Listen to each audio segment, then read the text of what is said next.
आणि या क्षणाची सर्वात मोठी बातमी आपण पाहणार आहोत। न्यायमूर्ती शिंदे समितीचा दुसरा अहवाल मराठा उपसमितीने स्वीकारलेला आहे। उद्या कॅबिनेट बैठकीमध्ये चर्चा होण्याची देखील शक्यता आहे।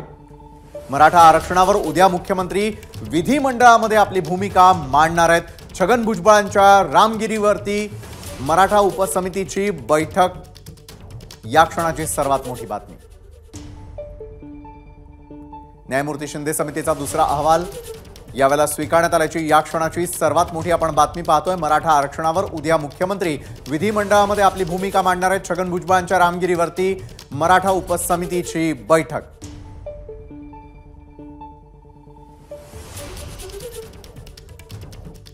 आणि या संदर्भात अधिक माहिती आपण घेणार आहोत आपले प्रतिनिधी वैभव परब यांच्याकडून। वैभव, खरं तर या क्षणाची सर्वात मोठी बातमी येते की शिंदे समितीचा दुसरा अहवाल मराठा उपसमितीने स्वीकारलेला आहे। काय या क्षणाची मोठी अपडेट आहे? नक्कीच संपूर्ण महाराष्ट्राचं लक्ष लागलेलं होतं की एकतर शेतकऱ्यांना काय मदत मिळणार आणि दुसरी गोष्ट म्हणजे मनोज जरांगे पाटील यांनी जो 24 डिसेंबरचा अल्टिमेटम दिलेला आहे त्याचं या अधिवेशनात काय होणार, त्यांच्या ज्या मागण्या आहेत त्या या अधिवेशनात पूर्ण होतील या अनुषंगानं मुख्यमंत्री एकनाथ शिंदे यांनी सर्वतोपरी प्रयत्न केलेले पाहायला मिळतात। आणि त्याप्रमाणे शिंदे समितीचा जो दुसऱ्या टप्प्याचा अहवाल होता तो आज सादर देखील करण्यात आला होता। आणि आता जी बैठक झालेली आहे उपसमितीची, या बैठकीत हा अहवाल स्वीकारण्यात आलेला आहे। आता सर्वात महत्वाची गोष्ट म्हणजे मुख्यमंत्र्यांची उद्याची भूमिका काय असणार आहे। आज अवकाळी पावसाच्या नुकसानग्रस्त शेतकऱ्यांवर मदतीसाठी आहे ती जाहीर घोषणा मुख्यमंत्र्यांनी केलेली आहे।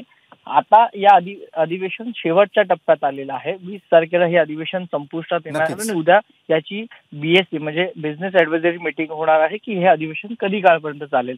त्याच्या आधी मराठा आरक्षणासंदर्भातला जो तिढा आहे तो सोडवण्याचं सर्वात मोठी कसोटी आहे ती या सरकार। नक्कीच, आणि या कसोटीवरती सरकार जे ते पार पडतं का ते देखील पाहूया। धन्यवाद आपण दिलेल्या सविस्तर माहितीसाठी।